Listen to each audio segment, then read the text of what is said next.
Welcome back to Fantasy Hockey Picks and Bets on an extremely snowy and blustery November 17th here where I am in Saskatchewan. My name is Cecil Peters. I will be your host yet again for a small Wednesday slate here. Massive 11-game Tuesday slate the night before. Now, as per usual, smaller 3-game slate tonight. Please remember, as per usual, rate and review the show. Like it, subscribe to it wherever you're listening to. If you are watching on YouTube, please leave a comment down below. I will respond to any and all comments there. Nice or mean, I'm not picky. Any type of comment will do. Really helps me out, helps out the show. Much appreciated. Like I said, only 3 games today. We got Colorado visiting Vancouver, Chicago in Seattle, and Washington in LA. Another thing to note with those is that's 3 games on the West Coast. Super odd not to even have one East Coast game, even after a massive night last night. Usually we at least get 1 or 2 on the East Coast, so the starting times of these games don't happen until 10 o'clock Eastern. I don't know how people live in the Eastern time zone for nights like this. Waiting till 10 o'clock for any hockey games would be a nightmare. Is what it is. At least you'll have something to watch late into the night. As usual, I'm recording this the day before, so betting lines will likely change from what I'm seeing them currently at DraftKings Sportsbook the afternoon before, as well as shot props, which in my opinion is the most profitable avenue in sports gambling right now. Those also get released the day of, so I don't have access to any of those while I record this. For my updated picks and full shot props tomorrow, I do have a premium article on my website, cecilpeters.com, and if you are interested in getting access, just message me on Twitter at @CecPetes and I will get you hooked up there. Enough with that minor housekeeping, and now let's get on to the slate. So the first game, as mentioned, is the Colorado Avalanche in Vancouver. Colorado comes into Vancouver after a couple big wins, beating the wheels off these same Canucks a few nights ago in Colorado. Similarly impressive victory over the Sharks on Saturday night. Big injury issues with the Avalanche, but that's not even remotely the issue here. The bigger issue for these two teams is the defensive issues of the Vancouver Canucks. Ton of goals given up to Colorado, ton of goals given up to their Vegas the game after. They lost again in a big way to Anaheim a couple nights ago. They just can't seem to keep the puck out of their own net. 5-on-5, power play, penalty kill, it doesn't matter. Everybody is scoring at will on the Vancouver Canucks right now. Biggest injury news of the slate is Nathan MacKinnon continues to be out for the Avalanche. His replacement, JT Compher, was playing in the center spot on that first line. He's also out now as well, so Logan O'Connor is the next man up on that line. One thing to note is Mikko Rantanen appears to be playing center. O'Connor will play the wing, but he's a pretty good fit on that line. He's fast, he's aggressive, he's a young player, but he can fit in with those guys really nice. He can keep up offensively, he can keep up speed-wise. I don't think it's that big of a downgrade from JT Compher. Obviously a big downgrade from Nathan MacKinnon. He's going to be a cheap value play on DraftKings.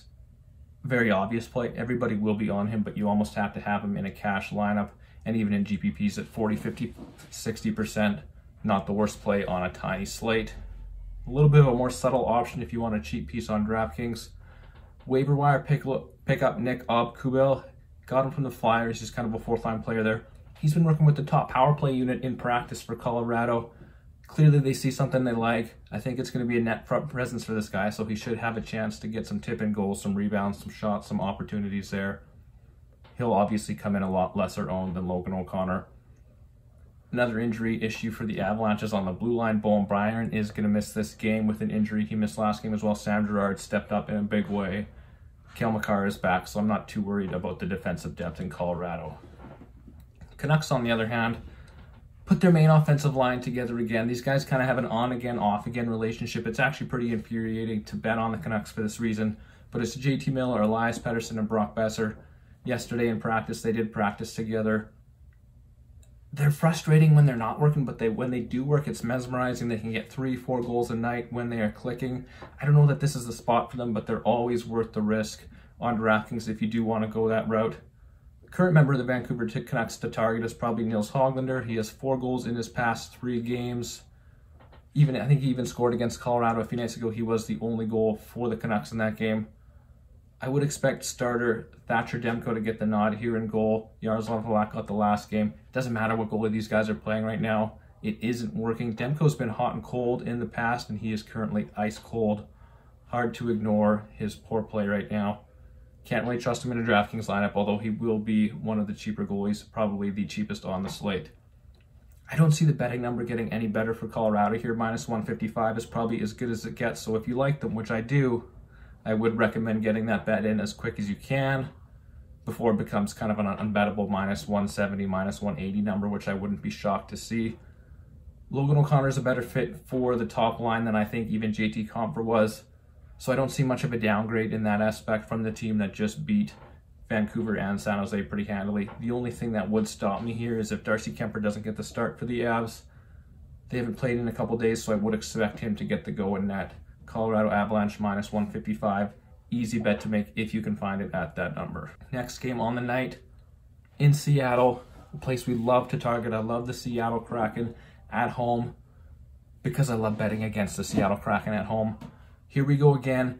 It's another game where they are favored. Minus 135 for the Kraken, plus 115 for the Blackhawks. The Blackhawks, new coach, we talked about it last week, fired their old coach. They've won 3 straight since they got their new coach. I said we were going to ride the Blackhawks. We have been. It has been paying off.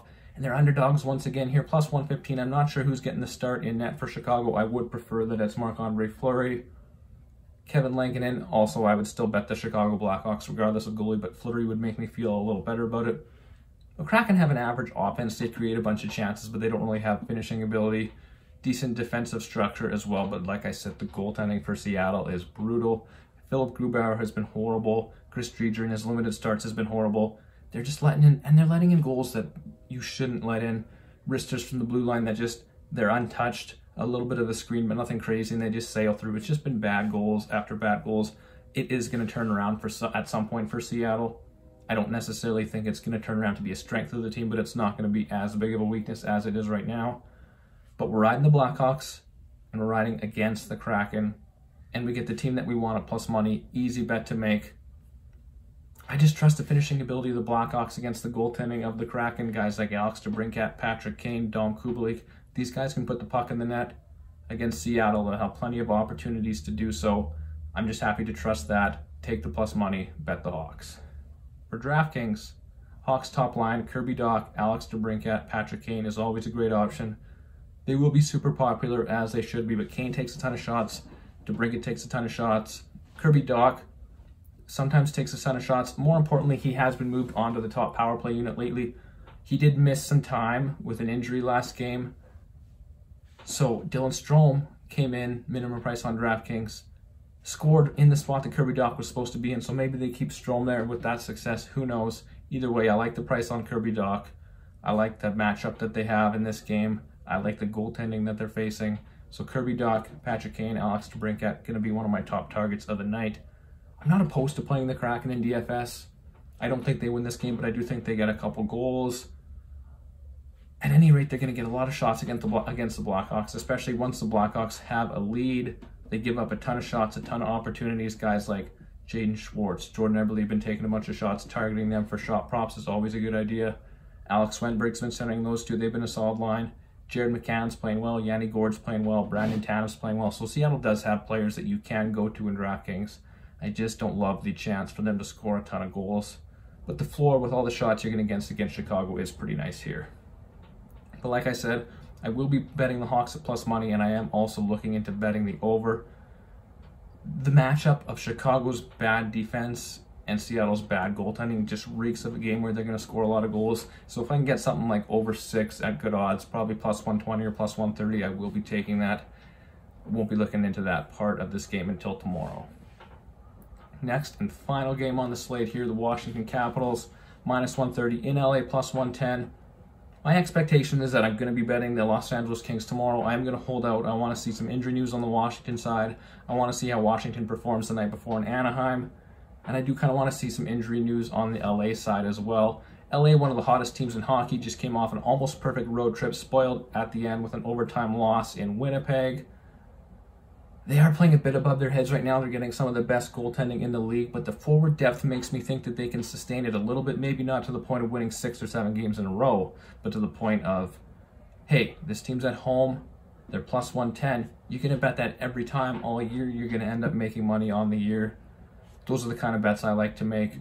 Looks like they're going to get Victor Arvidsson back. He hops onto their first line. That's where he's been practicing the last couple days, so I assume he's in game shape, ready to go coming out of COVID protocol. That puts Adrian Kemp either down on the second line or the third line. Either way, however they mix it up, they can have Kemp, they have Adrian Athanasiou that's been on the second line. One of those two guys could bump down to the third, gives them a really solid third line scoring option to go around with the second line, which you know I love, Adrian Kemp or Athanasiou with Philip Deneau and Alex Iafallo. Those guys have been cruising lately. I love that line. I've loved that line for a couple weeks, and they've been paying off again and again. It just makes the LA Kings a deeper hockey team.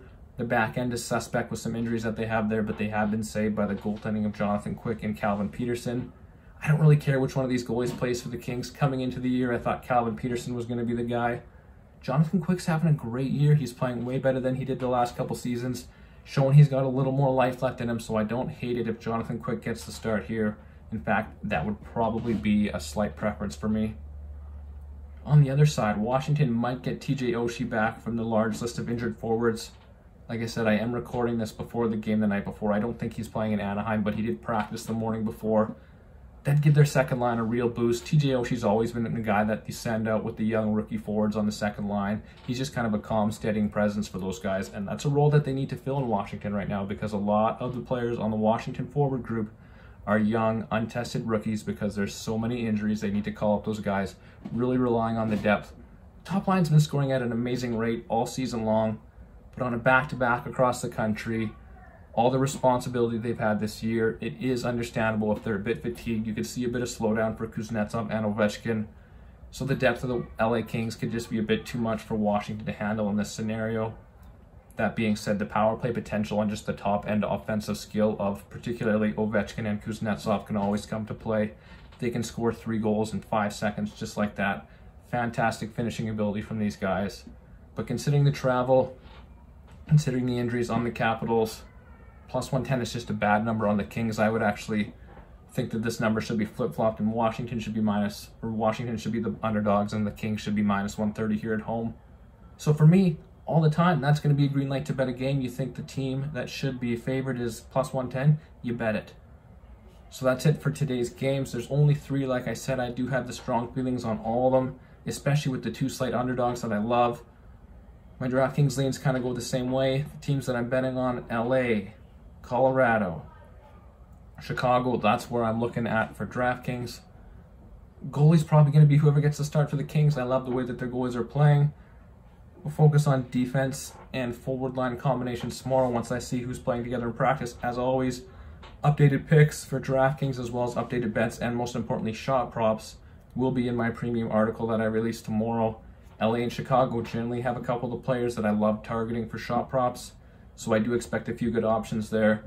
But that is it for today. Thank you for hanging in these past couple days with me, and we'll have Jake and DJ take you through the rest of the week. Good luck.